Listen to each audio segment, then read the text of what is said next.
Gente, hoje o nosso YouCat é presencial. Olha que espetáculo. E sabe quem está aqui com a gente? Quem estava ontem pela televisão, hoje veio presencial. Padre Samuel Fidelis, que agora integra a equipe de evangelizadores do Santuário Basílica Nossa Senhora da Piedade, padroeira de Minas Gerais. Padre Samuel, sua bênção, bem-vinda à Manhã da Piedade. Deus abençoe, é uma alegria muito grande poder estar aqui, né? Aproveitando dessa sua simpatia. A sua também, a alegria nossa. A gente sempre fica alegre quando vem alguém presencial, porque a gente percebe que a pandemia está indo, né? É, de fato. É um sinal de esperança. Tema de hoje, Padre Samuel, como Deus se mostra ao ser humano. Complexo, muito profundo, difícil. Como que a gente fala isso num conceito bem simples, assim, para que as pessoas nos entendam? Então, o distintivo da revelação cristã é que Deus se revela como pessoa. Então, se a gente for perceber nas tradições espirituais, né, há revelações de alguns mandamentos, de alguns conceitos, né, mas o grande distintivo da fé cristã é que ele quer se relacionar como pessoa. Isso no Antigo Testamento vai sendo traçado na ideia de Deus que se revela próximo do seu povo, que resgata o seu povo, que cuida do seu povo. E no Novo Testamento, o grande rosto de Deus se revela em Jesus Cristo, né? Então, este é o grande distintivo. É uma pessoa que quer estar próxima de nós, que quer nos salvar, que cuida de nós. É tão lindo isso, Padre. Quando a gente vê no Antigo Testamento que ele fala, então, com Moisés, eu sou. O que é esse eu sou? Então, o que eu sou seria assim, há uma preocupação muito grande no Antigo Testamento de não definir Deus. Quer dizer, Deus não pode estar dentro de uma caixa. E eu sou esta ideia de que a essência de Deus é ser, é existir, vir a existir, fazer existir. Né? Então, quando ele diz isto a Moisés, eu sou o que sou, ele está querendo dizer, ele não é um Deus que se prende a conceitos, não tem um nome, não tem uma imagem. O que ele é se confunde com a própria experiência do existir. Né? Ele é o que chama a existência e o que dá fundamento como alicerce de uma casa à existência. Padre, quando a gente, talvez porque a gente quer entender Deus de uma forma racional, a gente quer entender com a nossa cabeça, com as imagens que a gente tem, aquele Deus velho, barbudo, de barba branca, cabelo comprido, com cajado na mão, e quando a gente deveria procurá-lo entender no coração, como de Santo Agostinho falava. Sim, com certeza. Procurei em tantos lugares. Olha, o desejo de entendê-lo pelos conceitos é natural, porque a gente, como ser humano, está sempre buscando conceitos. Então, se a gente tem um copo em cima da mesa e a gente vai entendendo, desde pequenininho, os nossos pais, as nossas mães vão dizer assim, olha, isto é um copo. E, de alguma forma, aquilo vai se tornar uma presença, a imagem na nossa cabeça. A gente tenta fazer esse mesmo movimento com Deus, né? O que a gente tem é que ter a humildade de entender que Deus, como pessoa, na sua beleza e no seu amor, antecedem qualquer conceito. Então, o conceito vai nos ajudar a chegar bem pertinho, mas ele será sempre muito mais, quer dizer, a explosão do seu amor, da sua bondade, superam qualquer entendimento humano, né? É um gesto de humildade e de abertura. Aí que tá, o gesto de humildade, né? Que a gente precisa, é um exercício diário. E quando se fala em consciência, o que é consciência? Então, esse é um grande mistério. Se souber a pergunta, me conte. Então, nós diríamos assim, olha, a filosofia antiga trata esta consciência como essa dimensão dentro de nós, quer dizer, o que há de íntimo dentro de nós, onde a gente pode dizer eu. Essa é a diferença. Por exemplo, as plantas com a sua beleza não podem dizer eu. Os animais com a sua consciência imprecisa não podem dizer eu. Então, quer dizer, nós, enquanto pessoas, somos morada deste eu Samuel, você Moninha e tantos outros eus. Então, nós diríamos assim. Só que, sobretudo, a psicologia contemporânea coloca um pouco isso em xeque. Porque ela diz assim, olha, o eu, ele não é assim uma entidade, vamos dizer assim, uma realidade muito precisa. O eu está cercado dos sonhos, está cercado dos traumas, dos anseios. Então, a psicologia dá um pouco uma bagunçada, né? Nós diríamos assim, a consciência é aquele lugar onde nós estamos em nós mesmos, né? Onde é a soma das nossas memórias, onde a soma de tudo aquilo que a gente aprendeu nos faz dizer quem nós somos. Nós diríamos assim, porque é uma resposta muito complexa. Mas a assim, gente aqui, o YouCat tem essa coisa, trazer uma coisa bem simples, porque quando eu converso com o padre, eu imagino há tanto de coisa que vocês escutam quando as pessoas vão conversar, vão se confessar, porque são muitas dúvidas e as pessoas não conhecem a nossa igreja. Então, quando foi essa ideia do Papa fazer esse UCAT na Jornada Mundial de Madrid, que é maravilhoso isso, e que traz isso, essa linguagem simples, para que as pessoas possam entender um pouquinho. E aí, assim, a ordem e as leis naturais também procedem de Deus? Com certeza, não é? É um princípio muito forte para a igreja, embora isso às vezes em alguns lugares diga-se o contrário, de que a fé não pode contradizer a razão. Então a ideia é assim, imaginemos um quadro belo que foi pintado. Se a gente entende um pouco quem é o autor, a gente vai percebendo os traços daquele autor no quadro. Então nós diríamos assim, a assinatura de Deus na criação, ela se mostra em dois aspectos. A primeira é daquilo que é natural. Tudo aquilo que é natural dá testemunho de Deus. Então quando eu vejo a beleza de uma flor, o sorriso de uma pessoa, isso me dá uma pálida dimensão do que é a bondade de Deus, o que é a beleza de Deus.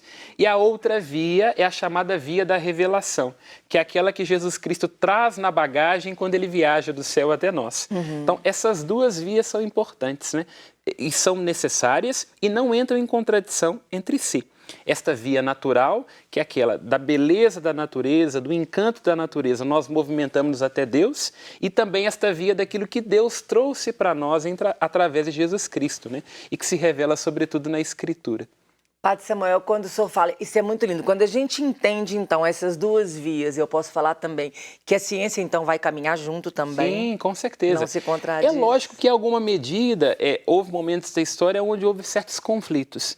E eu diria assim, estes conflitos geralmente estão ligados ao fato de que o cientista, ao não entender bem o seu lugar, tenta entrar na esfera da fé. E aí perde-se muita coisa, porque uma coisa é aquela esfera do laboratório, do telescópio, do microscópio, outra é da fé, que diz mais respeito a um campo do que não pode ser tocado. E a igreja também, em alguns momentos, teve que fazer assim umas certas correções, né? Quando ela quis entrar numa esfera que não é a sua. Quer dizer, cabe à igreja dar testemunho da revelação, da experiência do crer e não ficar preocupado com determinadas coisas mais objetivas, vamos dizer assim. Entendi, claríssimo. Bom, vamos falar da providência de Deus, né? Que papel o ser humano ele desempenha nessa providência? É um papel de eleição. A carta aos Colossenses, sobretudo o apóstolo Paulo, ele diz que nós somos predestinados a sermos conforme a imagem de Jesus Cristo. Então a ideia é assim, a providência de Deus é o grande plano de salvação e de amor de Deus. Mas a gente, um pouco como criança que está aprendendo a andar, acaba esbarrando em umas coisas e ralando o joelho, né? E cabe à providência de Deus ir consertando. Então nós diríamos assim, o que seria a providência? Seria o grande abraço que Deus dá à criação, ajudando o ser humano a estar sempre próximo deste seu plano de amor, deste seu plano de bondade, né?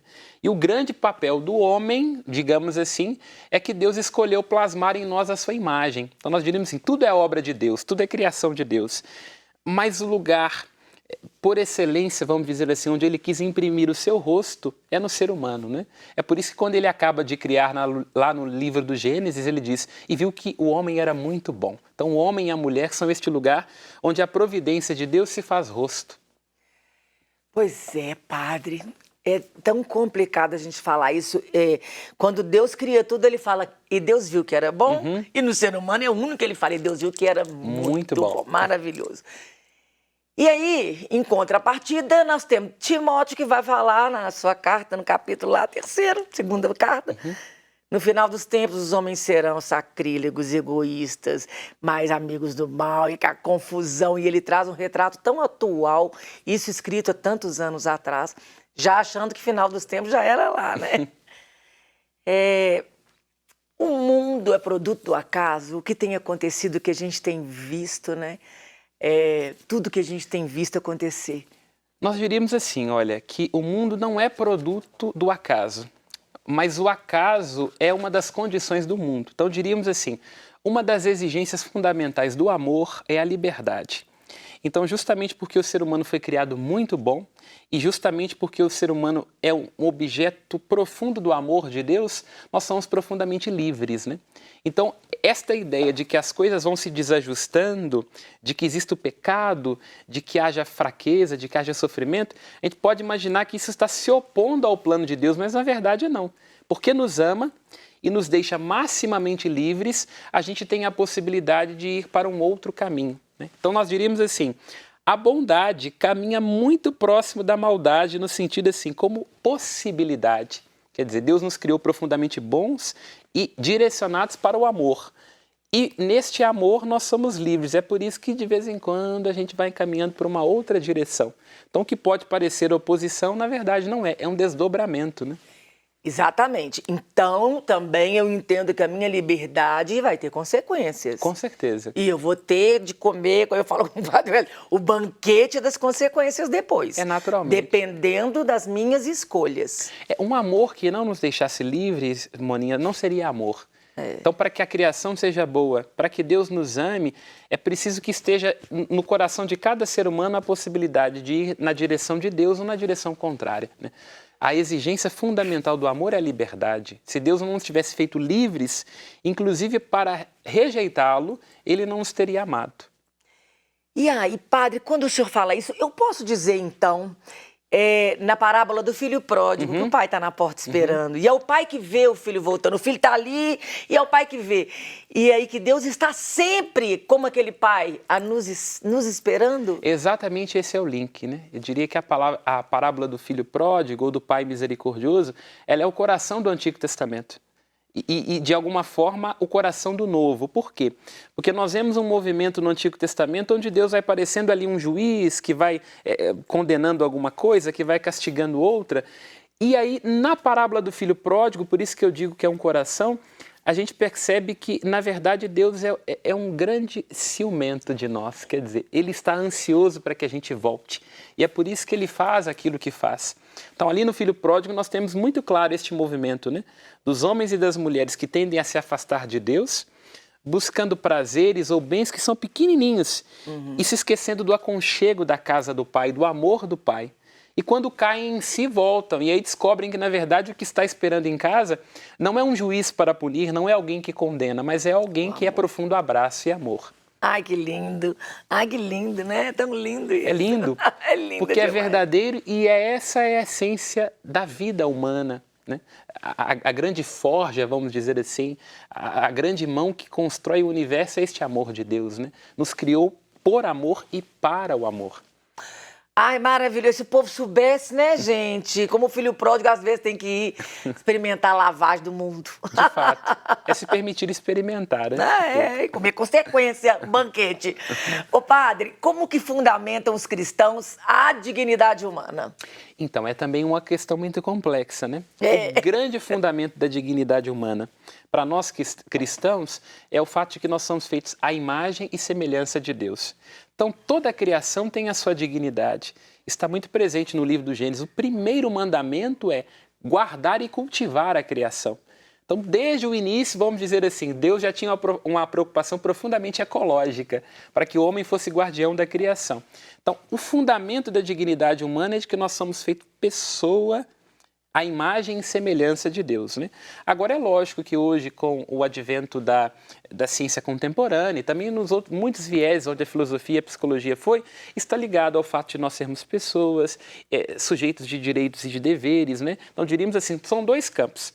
Para a perspectiva da fé, está ligado.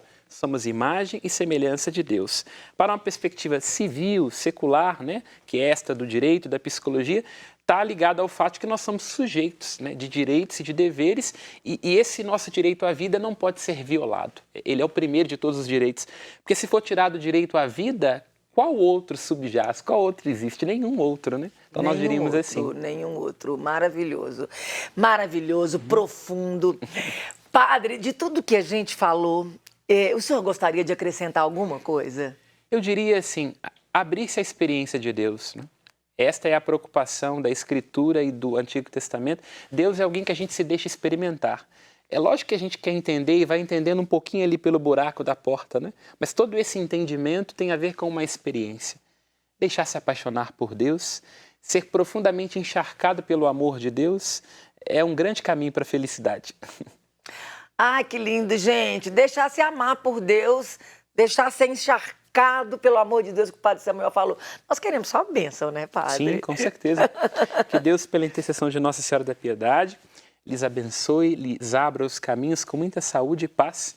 Em nome do Pai, e do Filho, e do Espírito Santo. Amém. Amém. Ô, Padre Samuel, muito obrigada. Eu que agradeço. Venha sempre que o senhor quiser. Foi maravilhosa a nossa conversa. Muito obrigado.